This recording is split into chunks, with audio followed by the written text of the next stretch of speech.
What if Vader met his younger self through the Force? The fortress on Mustafar does not simply stand, it broods. Black spires claw at a blood-red sky, while rivers of molten lava crawl endlessly beneath them, like veins in an open wound heat, bends the air into trembling waves, even behind reinforced transparisteel. Everything here burns, everything remembers. Inside the meditation chamber, Darth Vader kneels alone. Obsidian floor beneath him, endless silence around him. Only the mechanical rhythm of his breathing. Inhale, exhale, a machine pretending to be alive. The dark side coils through him, as it always has. It fills the hollowness where a heart once felt hope. It wraps around old scars. It numbs memories that still try to surface when he is weakest for 20 years. It has been his only companion, cold, faithful, unforgiving. But tonight, something shifts. It is subtle at first, a tremor beneath the current of darkness. Vader's awareness, trained to feel every whisper across the galaxy, catches on something impossible. A ripple not in space, in time. The Force quivers around him like a plucked string vibrating long after the sound should have died. He has felt disturbances before. He has caused them. Entire worlds have trembled at his command. But this is different. This is not a presence. Approaching it is an absence, a tear, a wound in reality itself. Vader rises slowly. Servo motors hum beneath armor forged from suffering. His cape drapes behind him like a funeral shroud as he walks into the control chamber. Beyond the viewport, Mustafar burns, eternal, merciless. He chose this world. Or perhaps he never truly left it. The lava that should have killed him still flows beneath his windows. Some would call living here penance. Vader calls it clarity. Pain sharpens, pain focuses, pain keeps weakness away. But the disturbance in the Force eclipses even this constant torment. With a thought, he interfaces with the fortress systems. Data scrolls across his cybernetic vision. Coordinates.a name surfaces like a ghost from buried memory. Memory.malachor. Of course, if reality itself were to unravel anywhere, it would be there. A world soaked in ancient slaughter. A battlefield where Jedi and Sith annihilated each other so completely that the planet never healed. Malachor is not merely scarred, it is unfinished. Vader summons his shuttle without a word. No officers, no stormtroopers, no witnesses, whatever waits there is not for the Empire, it is for him. Hyperspace swallows the stars. During the journey, he meditates, though the word feels hollow. He expects relics, perhaps an ancient holocron, a forgotten Sith experiment. But beneath layers of durasteel and hatred, something fragile stirs. A whisper he thought he burned away decades ago. Curiosity, not hope. He crushed that on the lava banks of Mustafar. But something dangerously close. When the shuttle exits hyperspace, Malachor looms like a corpse floating in darkness. Crimson clouds twist around it. Lightning fractures its skies in endless storms. As Vader descends, the weight of countless deaths presses against him. Echoes scream silently through the Force. Jedi Sith ideals turned to ash dot. The pyramidal temple rises from the wasteland like a broken tooth. He has walked these halls before, but never like this. The disturbance pulses now rhythmic, deliberate, like a second heartbeat trying to sync with his own mechanical one. Inside, the temple breathes decay, stretch endlessly. Walls carved with Sith history, victories written in blood. Skeletons sit in eternal meditation. Dark lords who chased immortality and found oblivion instead. The deeper he descends, the colder it becomes. Not temperature absence that Force fractures here. Vader sees the corridor as it is ruined and hollow, and as it was pristine, alive with acolytes, and burning, and rebuilt time overlaps like shattered glass. His breathing echoes strangely, as though even sound cannot decide when it exists. Finally, he reaches the heart. A vast, circular chamber at its center floats a crystalline structure, dark, multifaceted, veins of energy pulsing within it like trapped lightning. Not Kyber, not entirely, a nexus, a wound in time. Ancient Sith texts spoke of such things, but always as warnings. Those who tampered with them vanished, or returned broken. Vader steps forward. He reaches out with the Force. The moment his consciousness touches the crystal, the universe explodes. White, blinding, he is pulled apart, scattered across seconds and centuries. He feels himself dying and being born and dying again. He feels lava against his skin. He feels sand beneath his feet. He hears laughter. He hears screaming.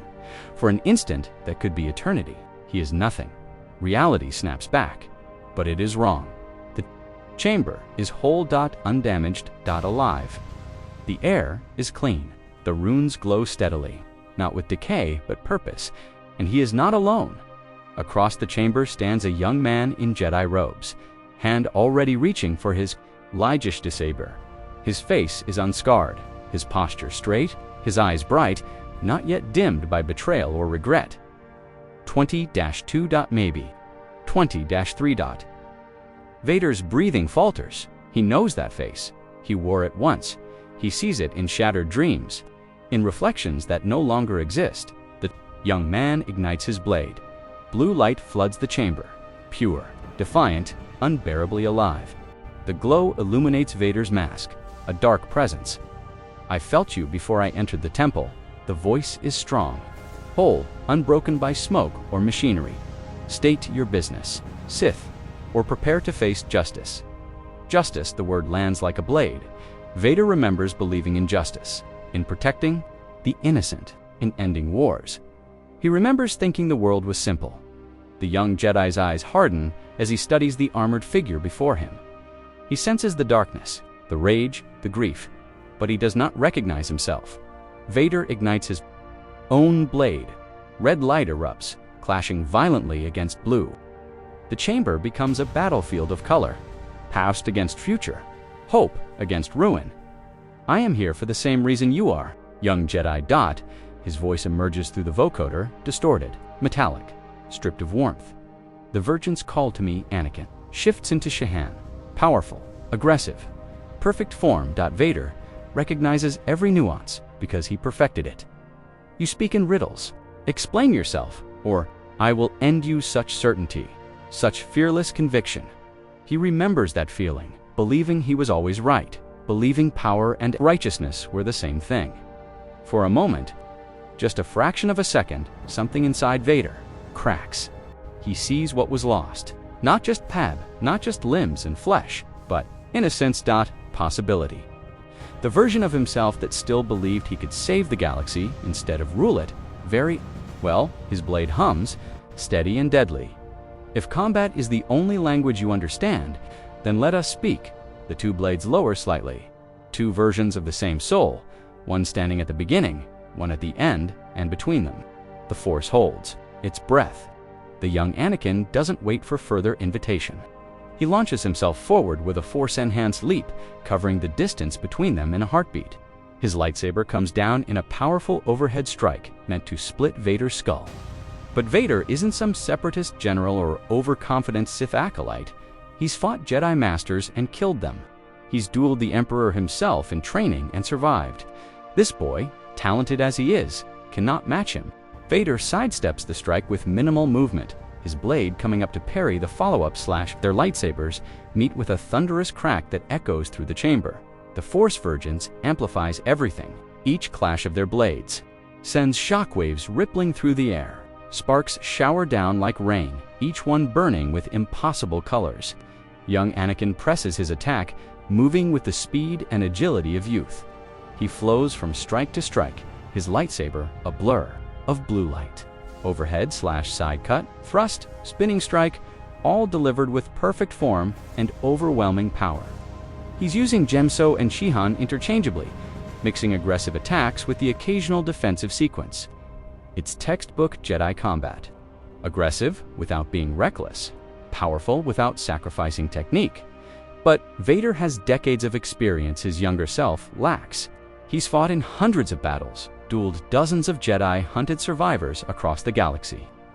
He knows every trick, every feint, every vulnerability in young Anakin's style, because they're his own vulnerabilities.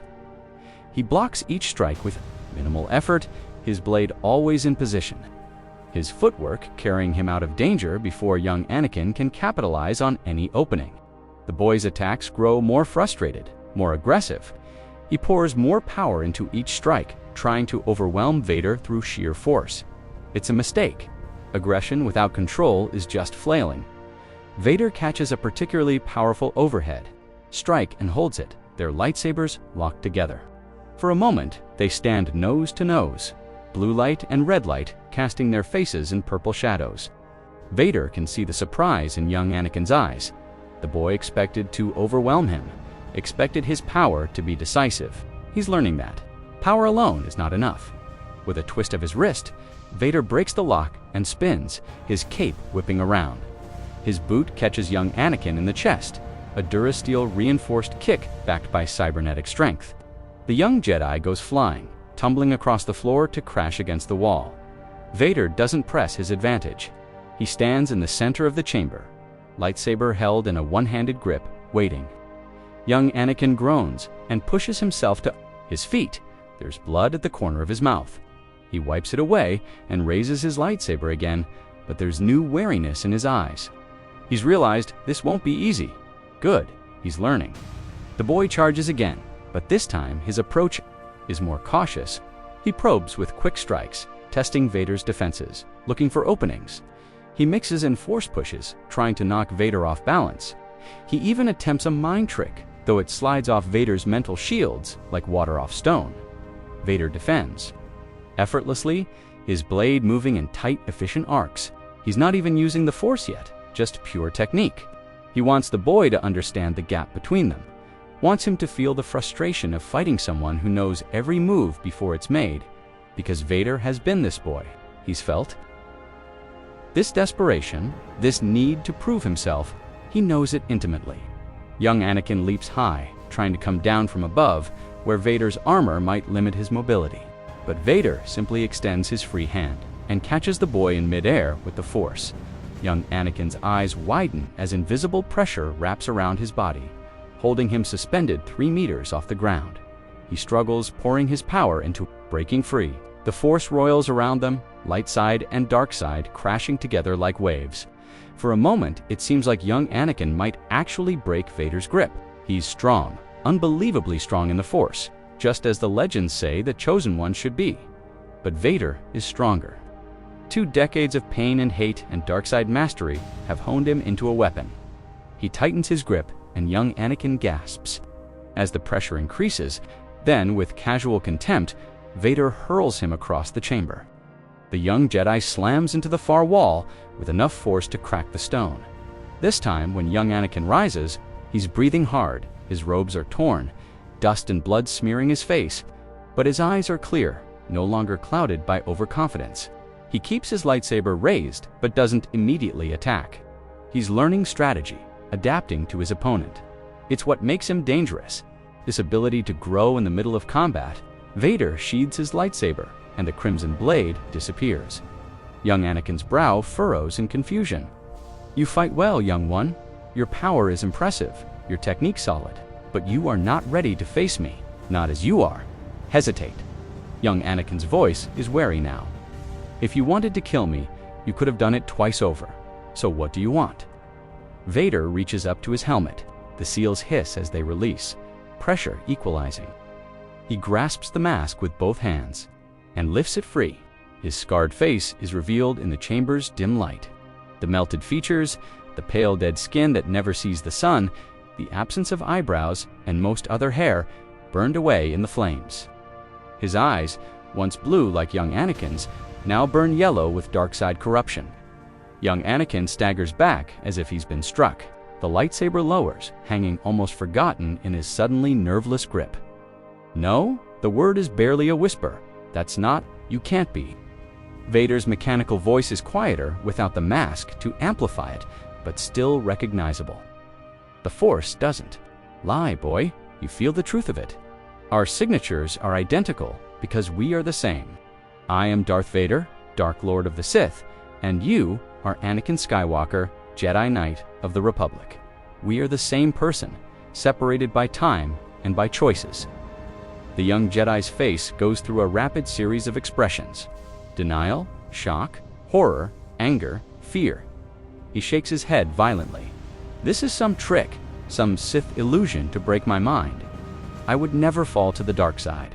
I would never become whatever you are." Vader replaces his helmet, the seals hissing as they lock back into place. His breathing resumes its mechanical rhythm. Once, I said those exact words. I believed them, with every fiber of my being. I was the chosen one, destined to bring balance to the Force, the greatest Jedi of my generation, the hero with no fear. How could such a man ever fall? But fall I did. And if you wish to understand how, then put away your weapon and listen. Young Anakin's hand trembles, the lightsaber wavering. Every instinct screams at him to attack, to destroy this dark presence before him. But another part, the part that seeks knowledge and understanding, stays his hand. Slowly, very slowly, he deactivates his lightsaber and clips it to his belt. Vader gestures to the floor. "Sit. We have much to discuss, and you will want to be seated for this." Young Anakin remains standing for a long moment, defiance in every line of his body. Then, as if his legs can no longer support him, he sinks down cross-legged on the cold stone floor. Vader remains standing, looming over his younger self like a dark monument. The tale begins with fear, as most tragedies do. "Tell me, young Anakin, do you love Padme Amidala?" The name strikes young Anakin like a physical blow. His face flushes. "How do you know about that? That's private. I thought we'd kept it secret. Because I loved her too. Because she was everything to me. My hope, my light, the reason I fought. To protect the Republic. And it was that love, twisted and corrupted by fear, that led me to this." Vader's breathing fills the silence. I began having visions. Dreams where Padmé died in childbirth, our children dying with her. Night after night, I watched the only person I'd ever truly loved taken from me. The dreams had the taste of prophecy. The same taste I felt when I dreamed of my mother dying. Young Anakin's face goes pale. "Mother, you had visions about Mother too." "Yes, and I ignored them, dismissed them as just dreams. When I finally went to Tatooine, I was too late. I found her beaten, dying in a Tusken Raider camp. She died in my arms." Vader's voice is hollow. "And I slaughtered them all. Every man, woman, and child in that camp. I waded through them in a rage, cutting them down without mercy. That was my first step toward the dark side, though I didn't recognize it then." Young Anakin's hands clench. I remember finding her. I remember the rage. The need to make them pay. But Padme helped me. The Jedi Code helped me. I came back from that edge. Did you? Or did you simply bury the memory? Lock it away where you wouldn't have to examine it too closely? The guilt? The shame? The knowledge that you enjoyed it? Vader's words cut like knives. When the visions of Palm started, I couldn't bury them, couldn't ignore them. I was desperate for a way to save her. The Jedi Council had no answers. They would have told me to let go, to accept death as a natural part of life, but she was pregnant with my children. How could I accept their deaths? Young Anakin's voice is barely audible. She's pregnant, in my timeline.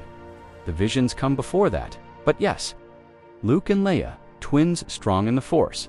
They deserved to live. They deserved a father. Vader's breathing grows harsher, so I turn to the only person who seemed to have answers. Chancellor Palpatine. Young Anakin's head snaps up. The Chancellor?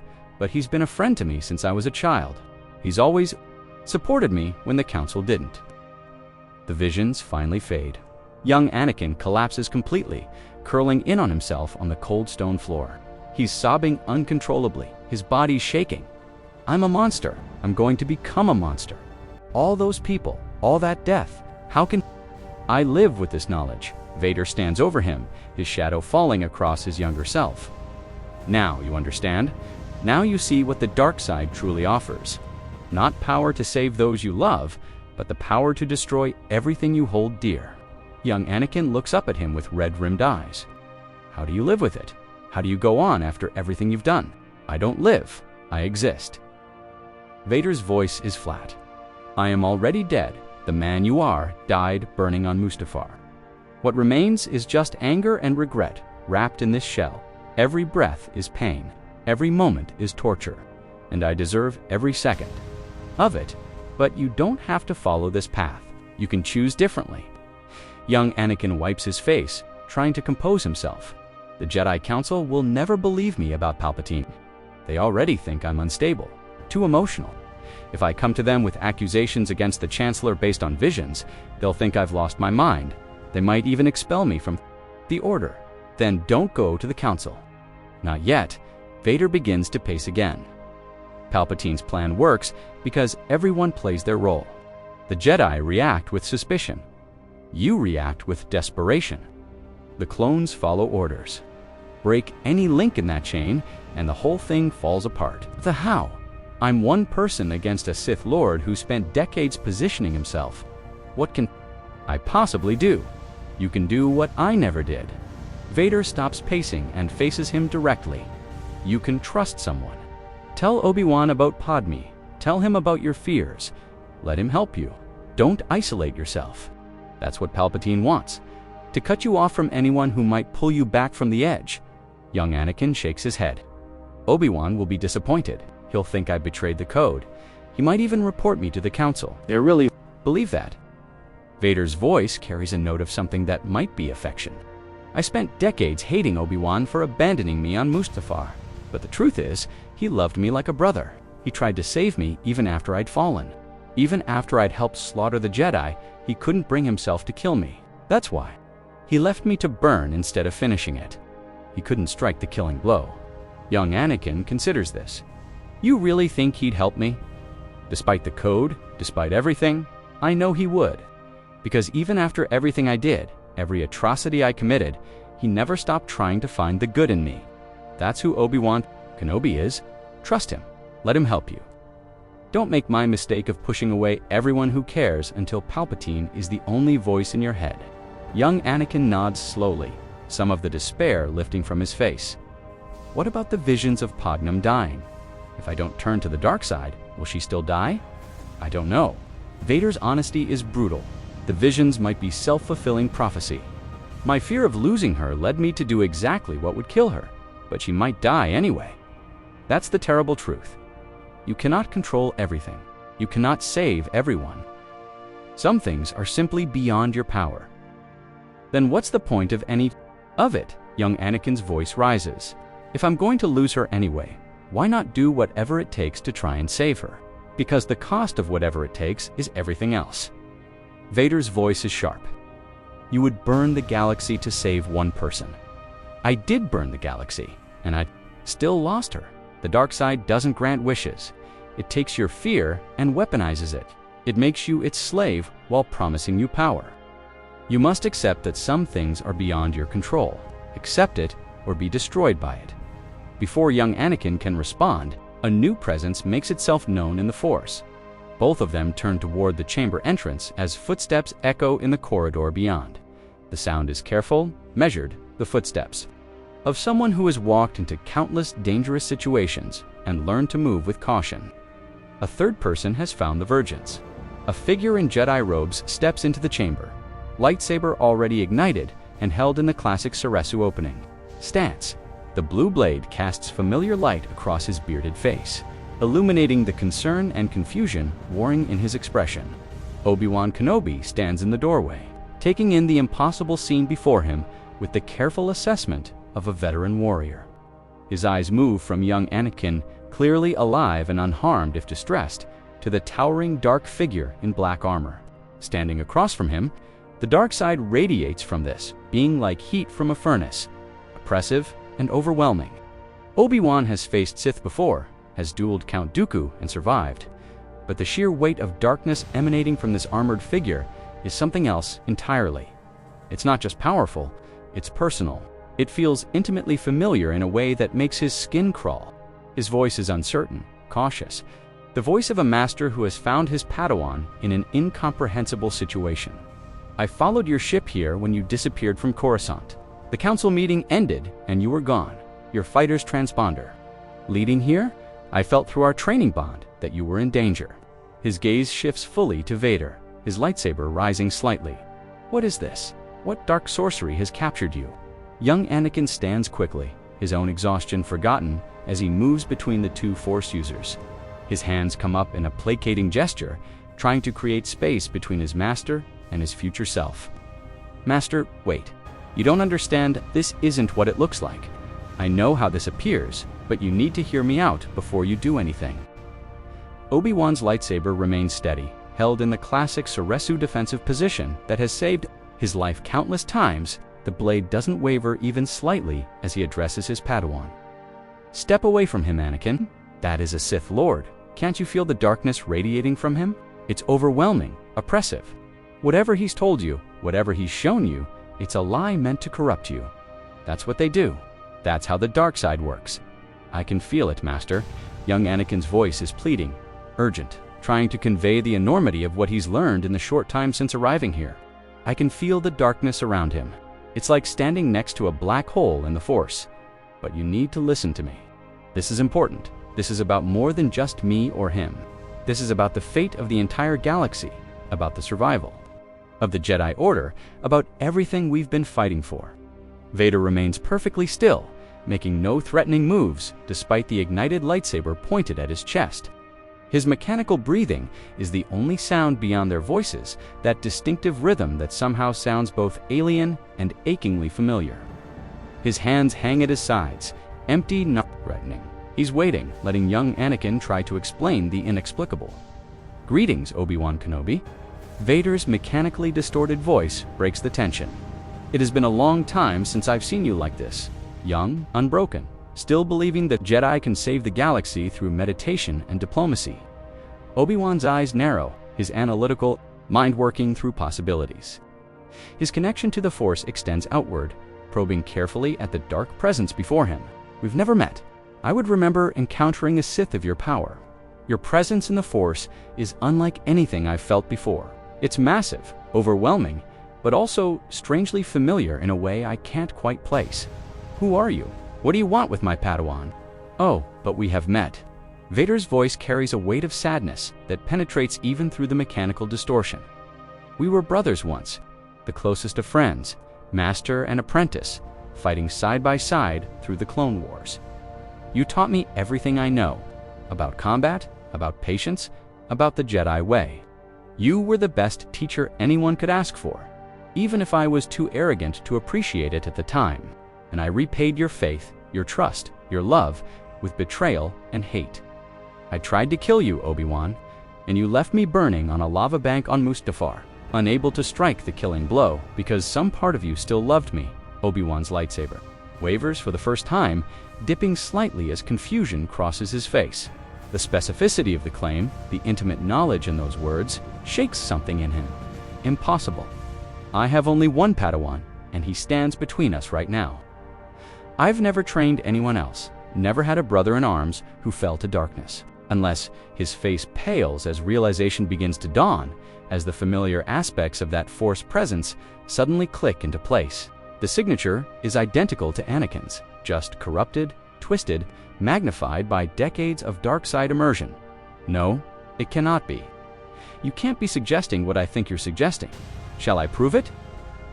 Vader reaches up slowly, telegraphing his movements so Obi-Wan won't perceive them as threatening. His gloved hands grasp the sides of his helmet. The hiss of releasing pressure fills the chamber, seals disengaging with mechanical precision. He lifts the mask away from his head, revealing the face beneath, the scarred, melted features that were once handsome, the pale, dead skin that never sees sunlight, the absent eyebrows and hair burned away in flames, the eyes, once blue and bright with hope, now yellow with dark side corruption, burning with the accumulated hate of decades. Obi-Wan staggers back as if he's been struck, his lightsaber lowering involuntarily. His free hand comes up to his mouth, horror and grief warring on his face. The Senate will want the truth. Yoda's voice is calm. If innocent you are, cooperate you will. If guilty, then the mask finally drops. Palpatine's expression shifts, the grandfatherly warmth evaporating like morning mist. His voice, when he speaks, again, is different. Colder, more powerful. Guilty. What an interesting word. I am guilty of being smarter than you, more powerful than you, more capable of ruling this failing galaxy than you, Jedi, ever were. His hand shoots out and Force lightning erupts from his fingertips. The Masters react instantly, lightsabers igniting to deflect the assault. But Palpatine is stronger than any of them expected. His lightning doesn't just flow. It explodes through the room like a storm. Master Teen takes the full force of it and falls, his body seizing. Master Fisto leaps forward, his lightsaber flashing. But Palpatine moves with inhuman speed. His own crimson blade appears in his hand, and suddenly the office is a whirlwind of combat. Palpatine's form is incredible, flowing between the ancient styles of lightsaber combat with perfect mastery. He parries Fisto's strikes, while simultaneously maintaining his lightning barrage against Windu and Yoda. Young Anakin ignites his lightsaber, the red blade drawing surprised looks from the masters. There's no time to explain, he joins the battle, his blade meeting Palpatine's in a shower of sparks. "I'm disappointed in you, my boy," Palpatine's voice is mocking, even as he fights for Jedi at once. "I had such plans for you. We could have ruled the galaxy together. Instead, you'll die with these fools." Never. Anakin presses his attack, using every technique Vader showed him. He knows Palpatine's style now, knows the Sith Lord's preferences and patterns. He's not trying to beat him, just hold him in place. Let the masters find an opening. Windu sees it first.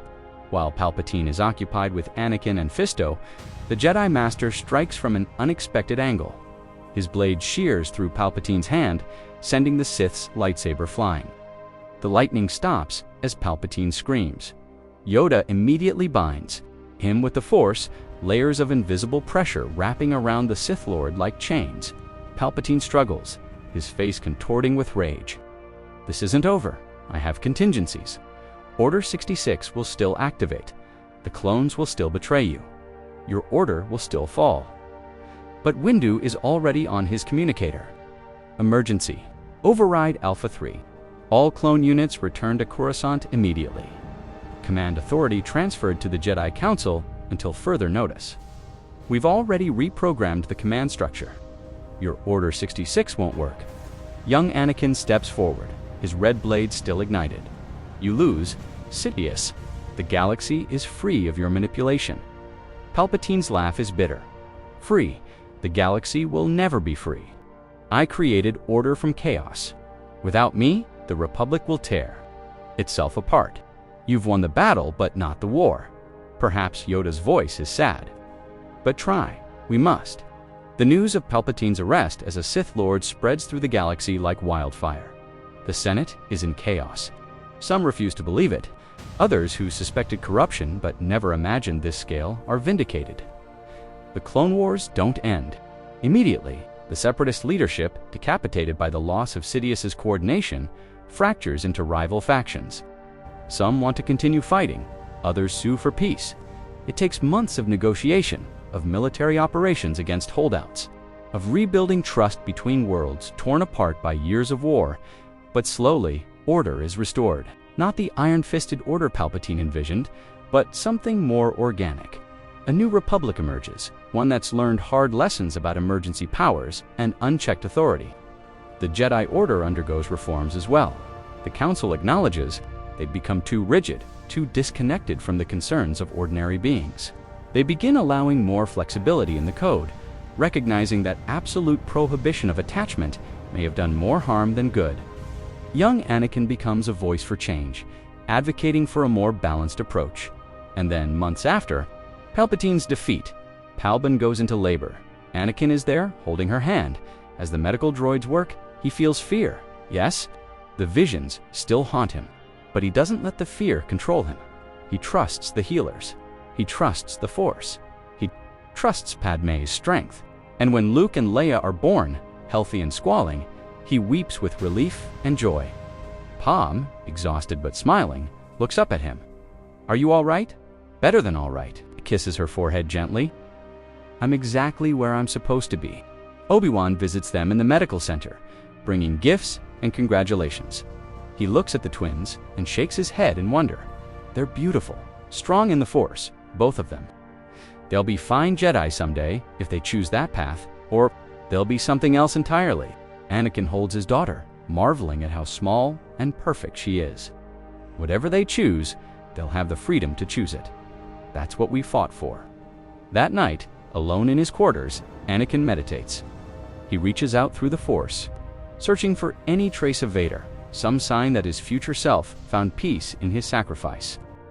He finds nothing concrete, just a warmth in the Force, a sense of approval, of contentment, finally achieved. He chooses to believe it's Vader, no longer. Tormented, finally at rest. "Thank you," Anakin whispers into the darkness, "for showing me what I could become and giving me the chance to be better." Years pass. The galaxy heals slowly from the wounds of war. The New Republic is imperfect, still struggling with corruption and injustice, but it's better than what came. Before, the Jedi Order adapts, becoming more integrated with the people they serve, rather than standing apart. Young Anakin, no longer so young, becomes a master.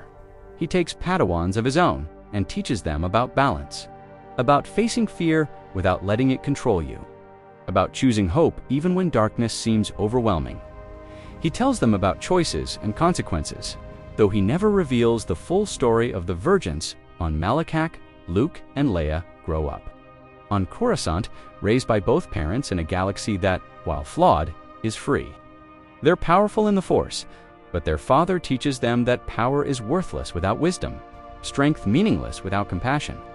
They learn both the Jedi way and the importance of staying connected to their emotions, to their humanity. Padme continues her work in the Senate, fighting for the ideals she's always believed in: democracy, justice, peace through dialogue rather than force.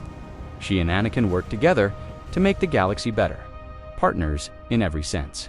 On quiet nights, when Anakin looks up at the stars, he sometimes thinks about the man he might have become. The monster in black armor, consumed by hate and regret. He thinks about Vader's sacrifice, the choice to be destroyed so that another version of himself might have a chance at happiness. It's a debt he can never repay, but he tries every day to honor it by being the Jedi Vader never was, by being the husband, the father, the friend that Vader couldn't be, by choosing light over darkness again and again in 1,000 small moments. On Tatooine, an old moisture farmer watches the twin suns set. She's Force-sensitive, though she never trained, and sometimes she has strange dreams. Tonight, she dreams of two men, the same but different, reaching across time to save each other. She dreams of darkness averted and light preserved. She dreams of the Force in balance, if only for a precious few moments. She wakes and goes about her work, dismissing it as heat-induced visions. But somewhere in the cosmic weave of the Force, a presence smiles. Darth Vader is no more. Anakin Skywalker lives, truly lives. For the first time in either timeline, the choice was made. The sacrifice was accepted. The future was changed. And though the galaxy will always face darkness, will always struggle against the pull toward tyranny and hate, this time the light endured. This time, hope survived. That's our theory. The Star Wars universe is a galaxy filled with exciting stories and possibilities, and we love exploring them. If you want to accompany us on this journey to a galaxy far, far away, then please like, share, and subscribe to our channel.